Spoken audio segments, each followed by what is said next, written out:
When I was 27 years old, I worked in an office in San Francisco. I did my job well and my future was promising.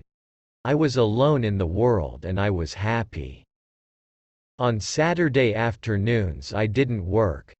I sailed my little sailboat on San Francisco Bay.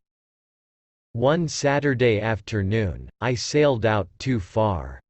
The strong afternoon wind pushed my sailboat out of the bay, into the Pacific Ocean.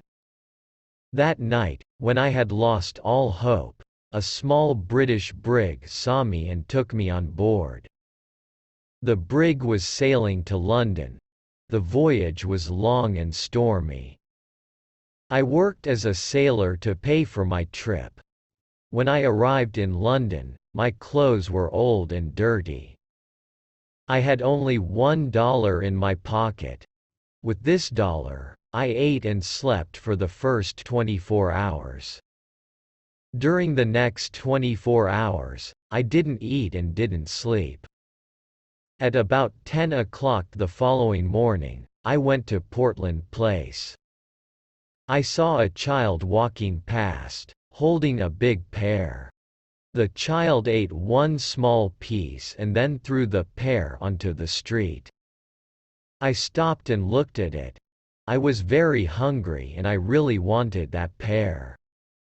But every time I tried to get it, someone passed by and looked at me.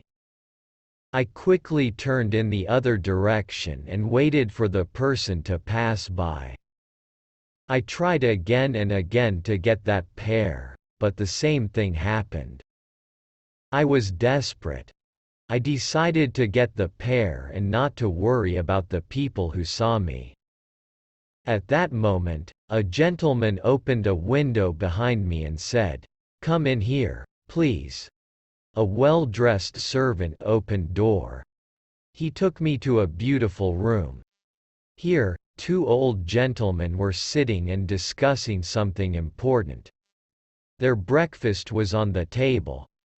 I was very hungry and I stared at their breakfast. I want to tell the reader that the two gentlemen had made a bet several days before. I knew nothing about the bet until later. Let me tell you what happened.